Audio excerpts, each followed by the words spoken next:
Let's bow our heads for prayer. Beloved Father, what a joy it is to come into your presence with a specific intent of opening your word and hearing your voice.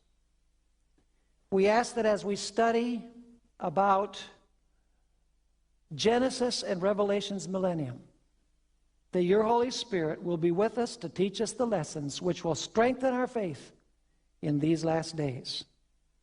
We thank you for hearing our prayer, for we ask it in Jesus' name. Amen. We would like to begin our study today by turning in our Bibles to Genesis chapter 1 and verses 1 and 2. Genesis chapter 1 and verses 1 and 2. We've read these verses before. We probably can recite them from memory. But there are 4 points that I want to underline as we begin our study. It says, in the beginning, God created the heavens and the earth. And the earth was without form. That's the first expression that I want us to notice. The earth was without form and void. Second expression. And it says, and darkness, that's the third idea. Darkness was on the face of the deep. That's the fourth idea, deep. The Hebrew word tehom. And the Spirit of God was hovering over the face of the waters. 4 ideas. The earth before creation was without form, void, in darkness, and it is described as the deep. And then, of course, God, which we've already discovered is Jesus Christ, God proceeded to create this world, to put it in order, and to fill it. And I'm not going to read the verses in Genesis chapter 1 that describe the order of creation. I'm just going to mention the verses and also what God did on that specific day. And I'm going to do it for a specific purpose. Of course, the first day, the Bible says that God made the light. In other words, he dispelled the darkness, and light appeared. The second day, God made the firmament. And basically, it's described as God separating the waters from the waters. He put waters under the earth, and he put waters above the earth. Above the earth to make the world a gigantic greenhouse, so to speak, and under the earth to water the earth. Kind of like with an automatic sprinkler system. So he placed water above and he placed water below, the springs of water, if you please, on the second day. The third day, God made the dry land. And he also created the trees, the plants, the grass, the flowers upon the earth. On the fourth day, we find that God made the sun, the moon, and the stars. On the fifth day, God performed 2 works of creation. He made the fish that swim in the waters, and he made the birds that fly in the air. On the 6th day, we find that God created the land animals, and then finally, he created man and woman. And when God finished his work of creation, we find that he looked upon what he had made, and it was very good. Each day was good. But when he finished the 6th day, he saw that it was very good. He had made the light, the firmament, the fertile land, vegetation, sun, moon, and stars, birds and fish, land animals, and human beings. And so the earth was in an orderly state, and the earth had been filled.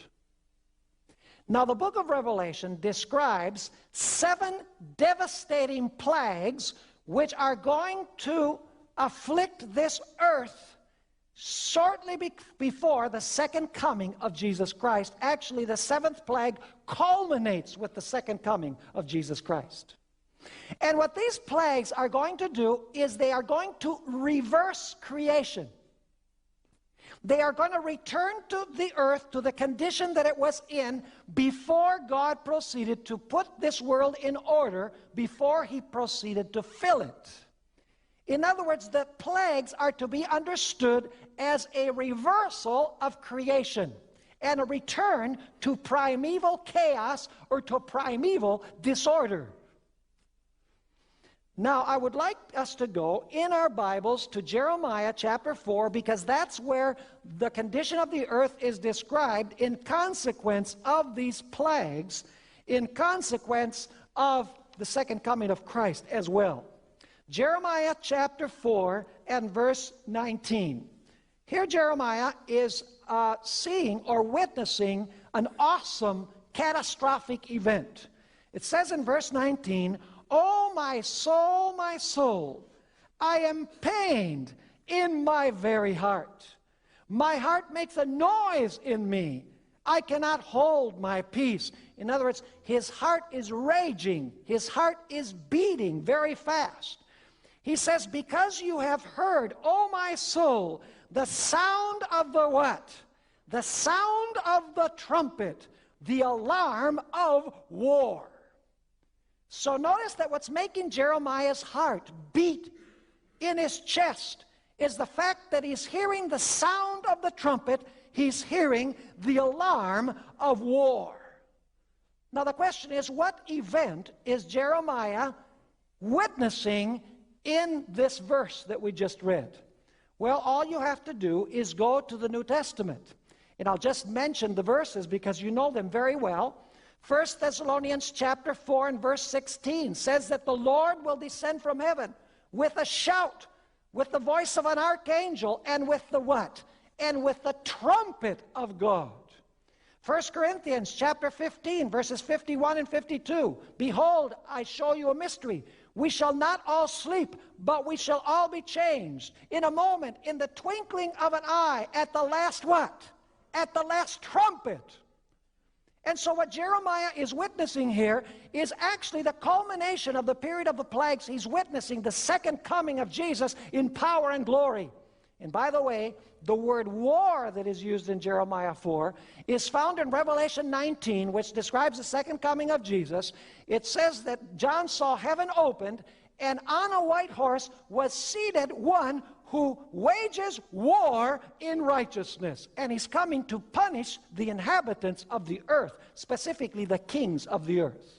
So what Jeremiah is seeing here, and what Jeremiah is hearing, is describing the second coming of Jesus in power and glory, which is actually the seventh plague, the culmination of those catastrophes which return the earth to its original primeval condition. Now notice Jeremiah 4 and verse 23. Here Jeremiah goes on to describe what the condition of the earth will be when Jesus comes, when the trumpet sounds, and when Jesus comes seated on the white horse to make war with the powers of the earth. It says there in Jeremiah chapter 4 and verse 23, "I beheld the earth, and indeed it was without form and void, and the heavens, and they had no light." Do you notice three of the characteristics that we found in Genesis 1 verses 1 and 2? Without form, void, and the heavens had no what? No light. In Genesis 1 and verses 1 and 2, we find these three characteristics before the creation of this world, which means that Jeremiah saw that this world returned to the condition that it was in before God proceeded to put the planet in order and before he filled this world. The world will return to primeval chaos and disorder, according to Jeremiah chapter 4.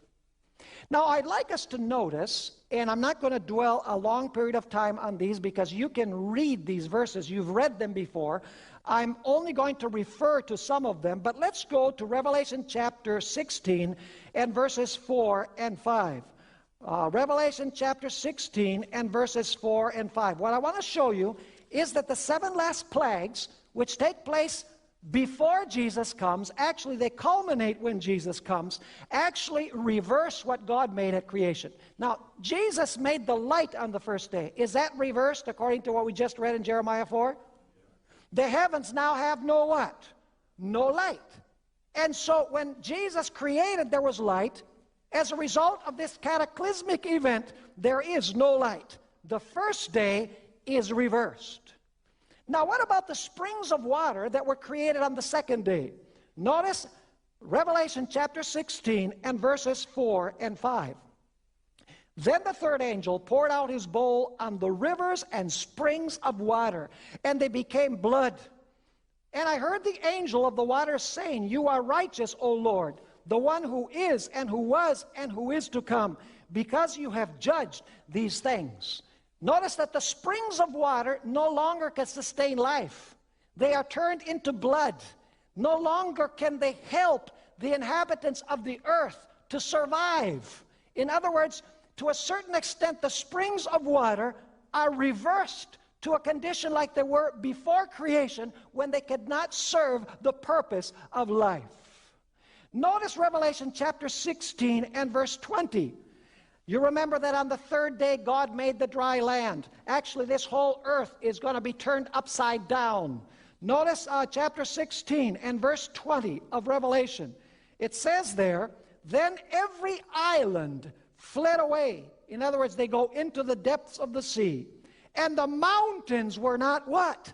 "And the mountains were not found." In other words, the surface of the earth is totally broken up and turned upside down, so to speak. What God created on the third day for plants and for trees and for flowers has now been reversed to primeval chaos. Notice Jeremiah chapter 4 and verse 26. Jeremiah chapter 4 and verse 26. What about the land that has trees and flowers and all of these things that beautify the earth and sustain life? Notice Jeremiah 4, once again, and verse 26.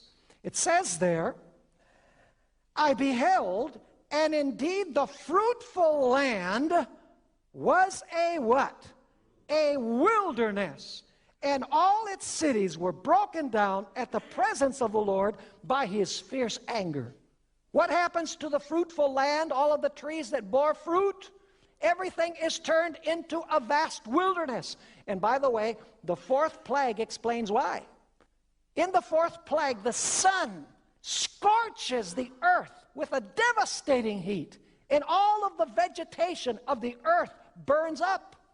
And so what God did on the third day is reversed. What God did on the second day is reversed. What God did on the first day of creation is reversed. Now let me ask you, what about the sun, moon, and stars? Do you know what's going to happen to the sun, moon, and stars? Go with me to Matthew chapter 24. Matthew chapter 24, we're dealing now with the fourth day of creation. Matthew chapter 24, and we'll read verses 29 and 30. This is the great discourse of Christ that deals with the signs of the second coming. It says here in verse 29 of Matthew 24, "Immediately after the tribulation of those days, the sun will be darkened, and the moon will not give its light. The stars will fall from heaven, and the powers of the heavens will be shaken." Let me ask you, what are the powers in the heavens? Actually, you could translate this, the rulers in the heavens. Do you know who the heavenly rulers are? Genesis 1 verse 16 explains that God made the sun to rule the day. And he made the moon and the stars to what? To rule the night. So what is going to happen with the heavenly bodies? They are going to be shaken out of their places by the voice of God. And by the way, that's the reason why when Jesus makes this earth all over again, he not only makes a new earth, he makes a new what? He makes a new heavens, because he has to put this whole planetary system in order, which has been turned upside down by the plagues and by the coming of Jesus. So what God did the fourth day is undone. Now what about the birds? Go with me to Jeremiah chapter 4, once again, Jeremiah chapter 4, and let's read verse 25. Jeremiah 4 and verse 25. It says, and we'll come back to this first point, "I beheld, and indeed there was no man, and all of the birds of the heavens had" what? had fled. That means that all of the birds of heaven were gone. What about the fish that God created on the 5th day of creation? Go with me to Revelation 16 once again. Revelation chapter 16. And let's read verse 3. Revelation 16 and verse 3. It says, "Then the second angel poured out his bowl on the sea, and it became blood as of a dead man, and every living creature in the sea died." How many birds? None. How many fish? None. Sun, moon, and stars? Moved. The fruitful land? A wilderness. No vegetation. The fresh waters which were to sustain the earth turned to blood.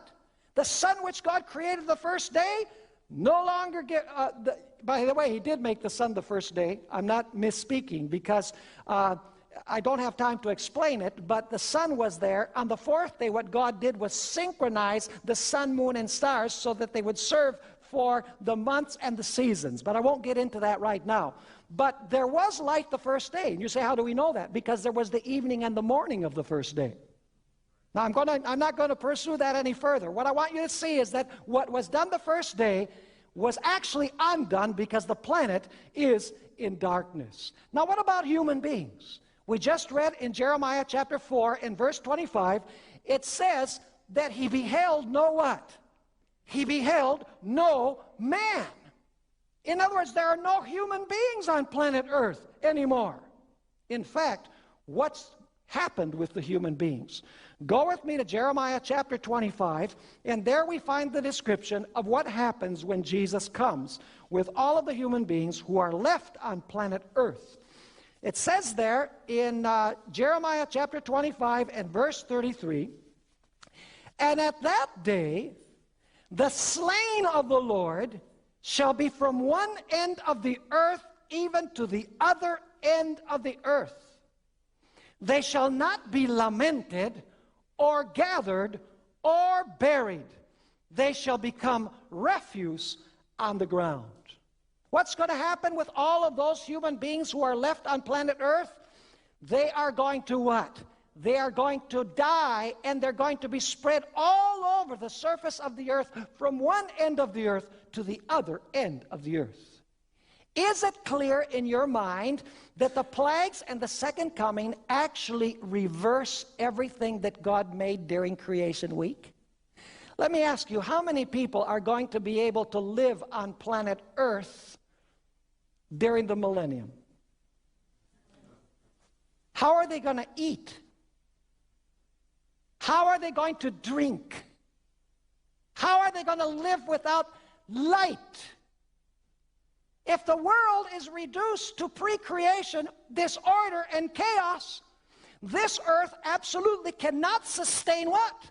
Life. It cannot sustain life any more than this world did before Jesus proceeded to put it in order and to fill it. And somebody says, well, Pastor, but God is going to make a new heavens and a new earth. That's true, but that's after the 1,000 years. It is not before the 1,000 years. It is not during the 1,000 years. It is after the 1,000 years. And so, folks, what we find when we compare Genesis with Revelation is that in Genesis, Jesus created this world. He put it in order. He filled it. And as a result of the plagues and the second coming, the world will return to the condition that it was originally before creation. Now, this is the picture of Revelation 16 and Jeremiah 4. But there is another chapter in Scripture that describes this period in a very vivid way. Isaiah chapter 24. Isaiah chapter 24, and I would like to read verses 18 through 20. Isaiah chapter 24, actually before we get to verses 18 to 20, let me give you a little bit of context in the course of the chapter. It says here in Isaiah 24 verse 1, "Behold, the Lord makes the earth" what? Empty. Does that sound familiar? Empty? Okay. "Behold, the Lord makes the earth empty and makes it" what? Waste. Distorts its surface. and scatters abroad its inhabitants. We just read in Jeremiah that they're spread out, they're dead, from one end of the earth to the other. Verse 2, and it shall be as with the people, so with the priest, as with the servant, so with the master, as with the maid, so with her mistress, as with the buyer, so with the seller, as with the lender, so with the borrower, as with the creditor, so with the debtor. The land shall be entirely emptied and utterly plundered, for the Lord has spoken this word. The earth mourns and fades away. The world languishes and fades away. The haughty people of the earth languish. The earth is also defiled under its inhabitants. And now it gives the reason. Notice. Because they have what? Transgressed the laws. Is that significant? You know, I have a whole 1-hour presentation just on verse 6. I just have to give you the gist of what we're talking about here. They have transgressed the laws. What else have they done? They have changed the ordinance. I wish I had time to talk to you about the changing of the ordinance. Does Daniel chapter 7 talk about someone who tried to change something relating to time, some scheduled event that comes about every week? That's relating to this. And then it says, change the ordinance, broke the what? The everlasting covenant. And by the way, the covenant in the book of Exodus and Deuteronomy is the 10 Commandments. Deuteronomy 4 verse 13 says that God gave his covenant, even the 10 Commandments. In other words, what leads to this desolation and this destruction is the fact that people have transgressed God's laws. People have changed God's ordinance, which, by the way, has to do with set times that God has established to celebrate certain events. And they have broken the everlasting covenant of God. That's the reason why destruction comes. And then notice what we continue finding here in Isaiah chapter 24, and I want to read verse 6. Isaiah 24 and verse 6. It says here, once again, therefore the curse has devoured the earth, and those who dwell in it are desolate. Therefore the inhabitants of the earth are burned, and few men are what? Few men are left. Now we need to stop there just for a moment. Few men are left. We just read in Jeremiah that how many men are left? None. Jeremiah says, I looked at the earth and there was what? There was no man. Isaiah is describing the same event, and he says that few men are left. How do we reconcile these two ideas? Well, perhaps we need to understand what the word left means. You know, it's common among Christians to believe that when Jesus comes in the so-called rapture, he's going to take the righteous to heaven, and the wicked are going to be left on earth. So the left ones are the wicked, and the taken ones are the righteous. Well, I have a surprise for you. It's just the opposite. The ones who are taken are the ones who are taken by the destruction. Whereas those who are left are those who are left how? Alive after the destruction comes. And you say, how do we know that? Well, let's go back to Genesis chapter 7. Genesis chapter 7 and verses 22 and 23. You know, we have a tendency of forming these traditions, and we repeat them year after year after year, and many times we don't study for ourselves. And so we come with the idea. By the way, it's theologically true that when Jesus comes, he's going to take his people to heaven. And it's theologically true that the wicked are going to be left behind. But that's not what this text is saying. What this text is saying is that the wicked are taken by destruction and the righteous are left. Now, do you remember that Jesus said, as it was in the days of Noah, so also shall it be at the coming of the Son of Man? Do you remember that also in Matthew chapter 24, it says that one will be left and the other will be what? Taken. Matthew 24 verses 40 and 41, immediately after it describes the second coming. Now, who is the one who is left and who is the one that is taken? We have to go back to study the story of the flood. And you say, why? Because in the previous verses, it's talking about the flood. So if you want to know who the taken ones are and who the left ones are, you have to go back to Genesis, because it's referring to the flood. Now let's notice Genesis chapter 7, verses 22 and 23. It says about the flood, all in whose nostrils was the breath of the Spirit of life, all that was on the dry land, what?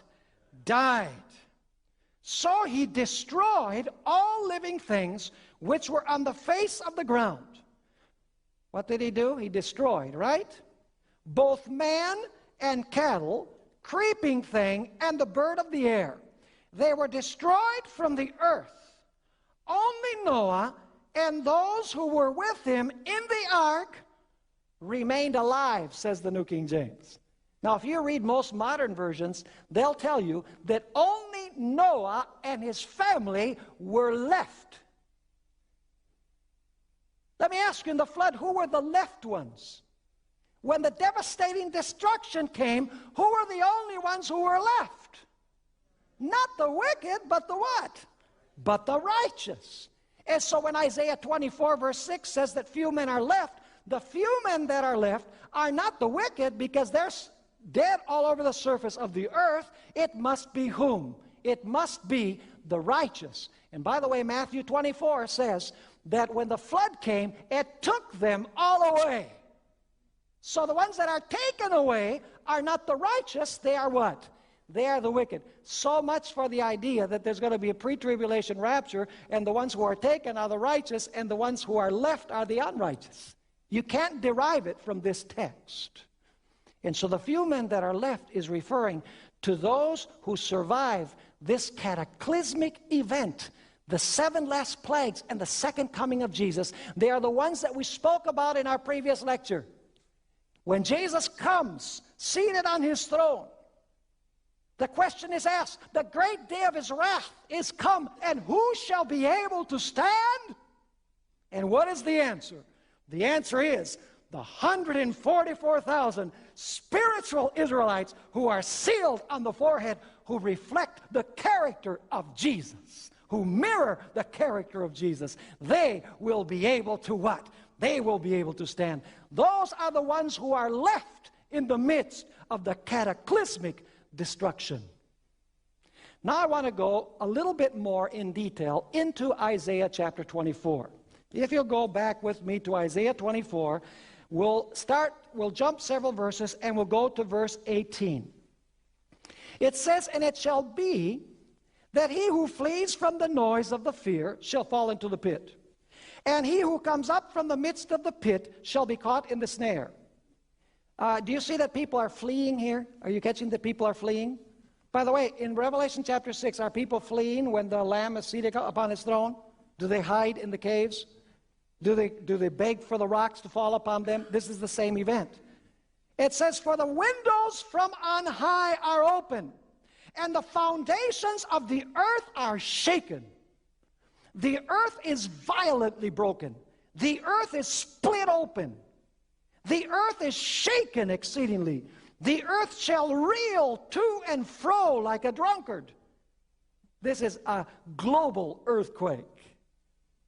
"And shall totter like a hut. Its transgression shall be very heavy upon it, and it will fall and not rise again." At least the world as we know it, because God is going to make a totally new world. This world will not rise again.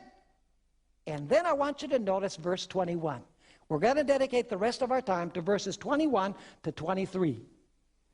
It says there in verse 21, "It shall come to pass in that day," which day? Which day has just been described? The day of Christ's coming, when the world is going to be destroyed, when the earth is going to be split open. It says, "It shall come to pass in that day that the Lord will punish on high the host of exalted ones, and on the earth the kings of the earth." Now, modern translations actually have a better rendering of this verse than the King James or the New King James.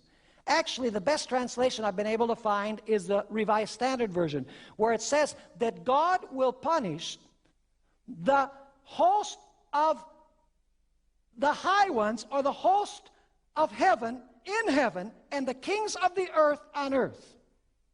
the host of heaven in heaven, and the kings of the earth on earth. Now, do you notice here that we have two groups that are going to be punished when Jesus comes? One is the host of heaven in heaven, and the other is the kings of the earth on earth. Now, I don't think we have very many problems with the kings of the earth on earth. Because if you read Revelation 19, when Jesus comes seated upon the white horse and the armies of heaven follow him, in Revelation 19 and verse 14, we find that later on in the chapter, the kings of the earth are standing to fight against Jesus as he's coming on the white horse. And Jesus, of course, is coming to punish the kings of the earth. So obviously, the kings of the earth are the rulers of the world who will be punished when Jesus comes. But we ask the question, who are these hosts of heaven that are in heaven? There's a heavenly group which is also going to be punished. Go with me to the book of Ephesians, chapter 6 and verse 12. Ephesians chapter 6 and verse 12. Here we find the identification of the host of the heavenly ones, or the exalted ones, as the New King James says. Ephesians chapter 6 and verse 12.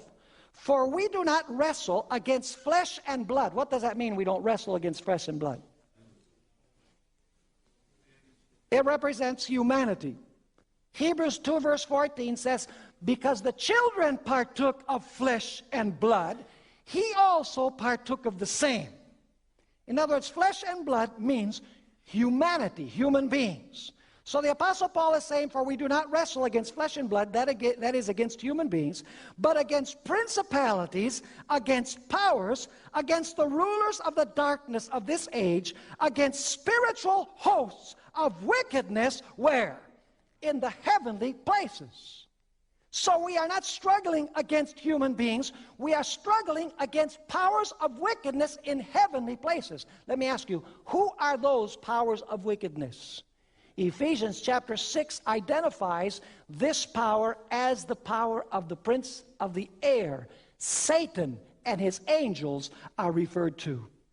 In other words, Isaiah 24 verse 21 says that when Jesus comes to devastate the earth, he's going to punish the kings of the earth on earth, and he's also going to punish the host of heaven who are in heaven. He's going to punish a group of heavenly beings, and he's going to punish a group of humans that live upon planet Earth. Now the question is, how is he going to punish them? What is their punishment? Go back with me to Isaiah chapter 24, and let's read verse 22. Isaiah 24 and verse 22. It says here in verse 22, they will be gathered together as prisoners are gathered in the pit, and will be shut up in the prison. What is their punishment? Their punishment, according to this, is that they will be gathered together as prisoners are gathered in the pit, and will be shut up in the prison. Now allow me to say something about the word pit here. It's a very interesting Hebrew word. And I believe that Isaiah could have used other words. You know, there are words in the Hebrew that describe a place where dead people go. The tomb, the grave, Sheol. There are many different words that describe the grave. But Isaiah purposely does not use the normal word for the place that dead people go. He uses a word which is broader in its meaning. Now what am I talking about? Well, let's notice Genesis 37, 24, and 25, this identical word. Genesis chapter 37 and verses 24 and 25. Here we find the experience of Joseph. His brothers have found him, or he's found their brothers, and his brothers actually cast him somewhere. Notice Genesis chapter 37 and verses, 24 and 25. It says here, then they took him and cast him into a pit. Was he alive or was he dead? So they cast him in the pit in a living state. And the pit was what? Empty. There was no water in it. What was it really? It was a cistern. Verse 25, and they sat down to eat a meal. Then they lifted their eyes and looked, and there was a company of Ishmaelites coming from Gilead. with their camels, bearing spices, balm, and myrrh on their way to carry them down to Egypt. And then, of course, they take Joseph out of the pit. Now, did you see that the pit is a place where he was put in a living state? Very, very important. Now, notice also in the book of Jeremiah, chapter 38 and verse 6. Jeremiah chapter 38 and verse 6, the same idea. Notice what they did with the prophet Jeremiah. Jeremiah 38 and verse 6. It says here, so they took Jeremiah and cast him into the dungeon. Notice it's translated dungeon here, not pit, but it's also a cistern. It says he put him in a dungeon, the dungeon of Malchiah, the king's son, which was in the court of the prison, and they let Jeremiah down with ropes. And in the dungeon there was no water, but mire. So Jeremiah sank in the mire, that is in the clay or in the mud. Was Jeremiah put in there in a living state, or was he dead? He was retained in the pit in a living state. But do you know that this word can also refer to a place where dead people are retained as well? Notice Isaiah 38 and verse 18. Isaiah 38 and verse 18. It's also used to refer to people who are retained in the pit in a dead state. So it's a versatile word. It can refer to a place of retention for the living or a place of retention for the dead. Now notice chapter 38 and verse 18. It says, for Sheol, that should be translated the grave, cannot thank you. Death cannot praise you. Those who go down to the pit cannot hope for your truth. With what is the pit identified? It is identified with those who go to Sheol, those who are made captives of death. Is it just possible then that when Isaiah 24 verse 22 says that the kings of the earth and the hosts of heaven are placed in the pit, that one group is placed in the pit of death, so to speak, and the other group is placed in the pit in a living state? That's what the Hebrew word indicates in the Old Testament. I believe Isaiah uses this word because he knew that there were going to be two different groups. Both were going to be imprisoned. But one was going to be imprisoned being dead, and the other group was going to be imprisoned being alive. Now the question is, who is the leader of this host of heaven who is going to be punished? Go with me to Revelation chapter 20. Revelation chapter 20. This is immediately after the second coming of Jesus. And we just read in Isaiah 24 about the second coming of Jesus. We read in Jeremiah chapter 4 about the second coming of Jesus. So this is speaking about the same moment of time. Notice Revelation chapter 20 and verse 1. Then I saw an angel coming down from heaven, having the key of the bottomless pit. Terrible translation, bottomless pit. Incidentally, it's the Greek word abyssos, the abyss. Actually, in the Old Testament, the equivalent word is the same word that is translated deep in Genesis 1 and verse 2. You say, how do we know that the word deep in Hebrew is the same word abyssos that we find here? It's very simple. All you have to do is go to the Greek translation of the Old Testament. And you want to discover how the Hebrew word tehom in Genesis 1 verse 2, which is deep, how that word is translated into the Greek. In the Greek version of the Old Testament, the word is abyssos, the very word that we have here. Do you remember the four words that we found in Genesis, four ideas in Genesis 1 and verses 1 and 2? Without form, void, in darkness, and the earth is described as the deep. Do we find these same characteristics with relation to the earth when Jesus comes, when the plagues devastate the earth? Absolutely. The earth is without form, void, the heavens had no light, and the earth is described here as the deep. Now notice, verse 1, then I saw an angel coming down from heaven, having the key to the bottomless pit and a great chain in his hand. He laid hold of the dragon, that serpent of old, who is the devil and Satan. And what did he do with him? Bound him for 1,000 years, and he cast him into the bottomless pit. That means he cast him into the world in a state that it was in before creation, because that's what the word means in the book of Genesis. Are you understanding what I'm saying? And by the way, the same thing is going to happen to the devil as happened to him at the flood. How many of Satan's followers remained alive outside the ark when the flood came? Did the devil lose his power base? Were all of his followers dead?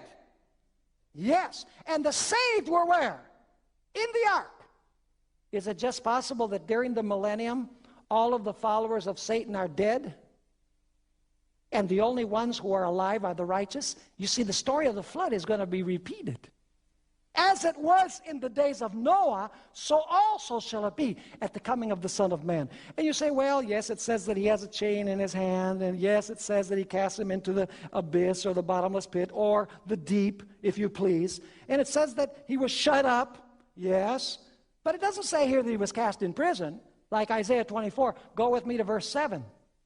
Revelation 20, verse 7. It says, now when the 1,000 years have expired, Satan will be released from his prison. So who is the host of the high ones? Who is the host of heaven? The host of heaven is Satan and his angels. How will they be bound to this earth? Will they be dead or alive? They will be alive. What about all of his wicked followers? His wicked followers will all be what? Will all be dead. You know, it's interesting in Revelation the way that this is described. Revelation 20 says that at the beginning of the 1,000 years, Satan is bound.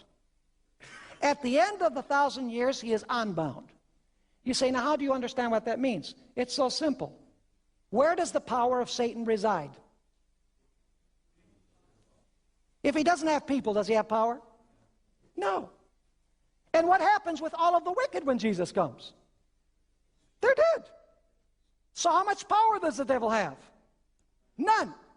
But what's going to happen after the 1,000 years? The rest of the dead, according to Revelation 20 and verse 5, are going to live again. The rest of the dead must be the wicked, because the righteous dead resurrected at the beginning of the 1,000 years and were taken by Jesus to heaven. Are you understanding me? So the rest of the dead live after the 1,000 years, and what does the devil have back? He has his power base back again. So binding and unbinding of Satan has to do with the condition of his power base, the wicked. When they're dead, he's bound. When they're alive, he is what? He is unbound. It's that simple. Now, let's go back to Isaiah chapter 24. And let's read the last part of verse 22. Isaiah 24, 22. Let me ask you, is the millennium clearly taught in the Old Testament? Yes or no? See, you go to Revelation 20, and if you don't go to the Old Testament, you have a very incomplete picture. But when you go to Genesis, you go to Jeremiah, you go to Isaiah, and you compare Revelation 20, everything makes sense. Now notice Isaiah chapter 24 and verse 22 again. They will be gathered together as prisoners are gathered in the pit, and will be shut up in the prison. And now notice, after many days they will be punished. Now, whoa, let's stop there. After many days they will be what? Who will be punished? The kings of the earth, and whom? And the host of heaven. After many days. How many days is many days? You don't have to be a rocket scientist to figure out that the many days are 1,000 years. And by the way, we've always believed in the year-day principle in the interpretation of Bible prophecy. In prophecy, days are equal to years. Here you have the proof. Some people say, why don't you apply the year-day principle to the 1,000 years of Revelation? Why don't you say that that's 360,000 years? It's very simple, because the Bible itself gives us the year-day principle. In Isaiah, it says days. In Revelation, it interprets those days as years. So when you go to Isaiah, the days in Revelation are explained as years. So you don't have to use the year-day principle in Revelation, because Isaiah uses a year-day principle. Are you understanding what I'm saying? Now, after many days they will be punished. How many stages does the punishment of the wicked have? Now you have to be a careful reader to catch this. Are they punished when Jesus comes? When they're thrown into prison, are they punished? Did we read it? Sure. Verse 21 and verse 22 says that they are punished. They're cast into prison or into the pit. Stage number one. But did you notice here that it says that after many days they will be punished? So is the first punishment their permanent punishment? It can't be. Because after the many days they are what? After the many days they are punished. In other words, the punishment of the wicked has how many stages? It has 2 stages. The punishment of Satan has how many stages? 2 stages. Is the devil destroyed when Jesus comes? Do the wicked receive their reward when Jesus comes? No. Now, I want you to notice that the wicked suffer 2 deaths. The 2 deaths are related to what we're talking about. You see, when Jesus comes, all of the wicked, what? Are slain. They all die. Are you agreed with that? There's not one person alive on planet Earth. The few that are left are the saved. But of the wicked, no one is left.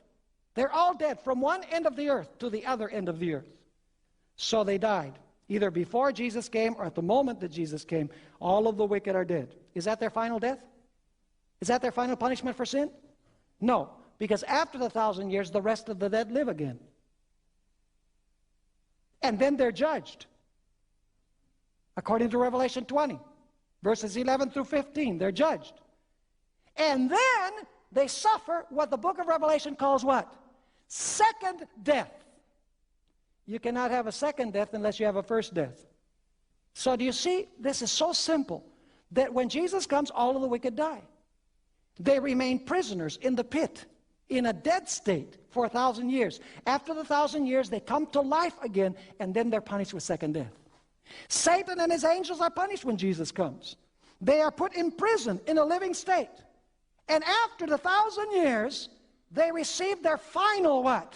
They receive their final punishment. Is this clear to you? It's so simple. How many people are going to live on planet Earth during the 1,000 years? If you can call the devil and his angels people, they would be the only ones that are going to live here. Who else could live here? Can this earth sustain life? It's impossible. Everything has returned to the way it was before creation, without form, void, darkness in the heavens, a desolate wilderness, described as the deep, as the abyss. There's no way that human beings could live on planet Earth if creation has been reversed. Now let's go quickly to Isaiah chapter 24, and let's read verse 23. Notice what happens after the many days. It says in verse 23, then, that is after the many days, then the moon will be disgraced, and the sun ashamed. What is this? After the many days, it says that the moon will be disgraced and the sun ashamed, for the Lord of hosts will reign on Mount Zion, and where? And in Jerusalem. What's seen after the many days? Mount Zion and Jerusalem. And what happens with the sun and the moon? They are disgraced and they are ashamed. What does that mean? Go with me to the book of Revelation, chapter 21. What comes down from heaven after the 1,000 years? Is it Jerusalem that comes to view after the many days, after the 1,000 years? Absolutely. Revelation chapter 21. And let's read verse 2. It says, then I, John, saw the holy city, New Jerusalem, coming down out of heaven from God, prepared as a bride, adorned for her husband. And now let's jump down to verse 23. It says in verse 23, the city had no need of the sun or of the moon to shine in it, for the glory of God illumined it, and the Lamb is its light. So what does it mean that the sun and the moon are disgraced and ashamed? It's because the Lord sits in Jerusalem on Mount Zion, and his light is so great that the sun and the moon have to step aside. Now understand me, it doesn't say that there will not be any sun or moon, because we are going to have a monthly cycle. Because we will go from month to month to eat from the tree of life. There is a weekly cycle, because we are going to go from Sabbath to Sabbath to worship before the Lord. Let's read the text carefully. The text says, there in the city, not all over the earth, in the city, there is no need of sun or moon. It doesn't say that there isn't a sun or moon. They're simply ashamed and disgraced before the glory of God. And then, of course, the wicked surround the city, and the devil, his angels, and the wicked are destroyed by the fire that comes down from heaven. And then God will make a new heavens and a new earth where righteousness dwells. I'd like to ask the question, where will God's people be during the 1,000 years? Fundamental misunderstanding of Christians today. They say Jesus is going to come in the rapture, and he's going to take his people to heaven for 7 years. And then he's going to come back in his glorious coming, and he's going to set up his kingdom here on earth for 1,000 years. Not possible. Because Jesus said very clearly in John 14, I go to prepare a place for you, and if I go to prepare a place for you, I will come again and receive you to myself, take you to my Father's house, that where I am, there ye may be also. Where is Jesus going to take his people when he comes? He's going to take them to heaven. They're not going to be in heaven 7 years. How long are they going to be in heaven? They're going to be in heaven for 1,000 years.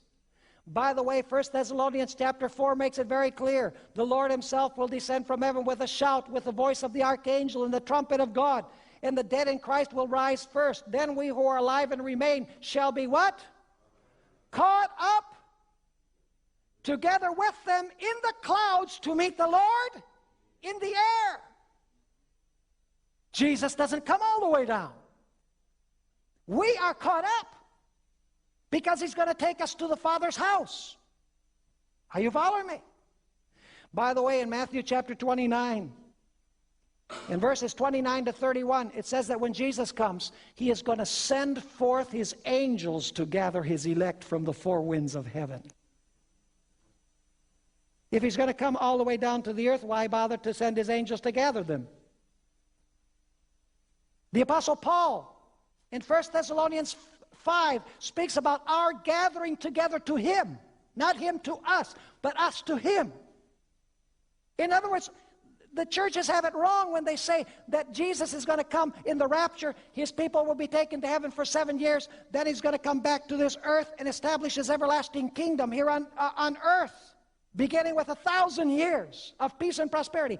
How could anybody live here during the 1,000 years if the earth has been devastated and a new heavens and a new earth have not been created yet? By the way, do you know why the devil wants people to think that Jesus is going to spend 1,000 years on earth? I'll go through this quickly.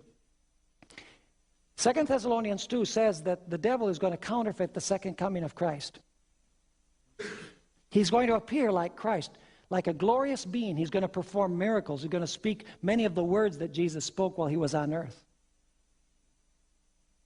Let me ask you something. If you believe that when Jesus comes, he's coming to live on this earth and to set up this kingdom on earth for 1,000 years, will you probably buy what the false Christ is teaching and what the false Christ is doing? Sure, because you're expecting him to come to this earth.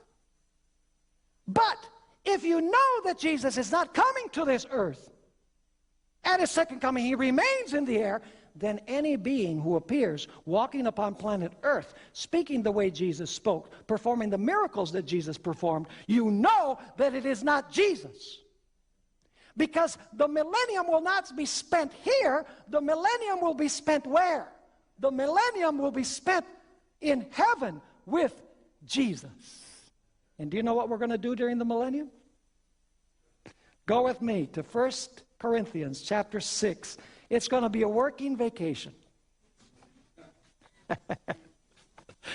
Have you ever taken a working vacation? All my vacations are working vacations. My family can tell you that. I get scolded for it. Well deserved, well deserved. 1 Corinthians 6, dare any of you having a matter against another go to law before the unrighteous and not before the saints? Do you not know that the saints will judge the world? By the way, the world means worldlings, the lost, the unrighteous. And if the world will be judged by you, are you unworthy to judge the smallest matters? And now notice, do you not know that we shall judge angels? What are we going to do? Judge angels. Which angels? The good ones, right? Why would we have to judge the good angels? It must be that we're going to judge the evil angels. And Revelation 20 and verse 4 says that God's people who resurrect at the beginning of the millennium reign with Christ 1,000 years, and judgment is given unto them. In other words, they are given the capacity to judge those who are left here on earth dead. Those who have been overtaken by destruction will be judged in heaven, and the punishment of each will be written in the books. And after the millennium, when the wicked resurrect, when the devil and his angels rally the wicked against the city, God will show the life of each one of those people who are outside the holy city, and he will show the sentence which was determined for them in the heavenly court during the 1,000 years. And Revelation 15 says that they will say, "Just and true are your ways, O God." And they will be destroyed by their own request. And then God will make a new heavens and a new earth. And the meek shall inherit the earth. And we shall live with Jesus forever and ever. And he will wipe away all tears. And he will remove death forever.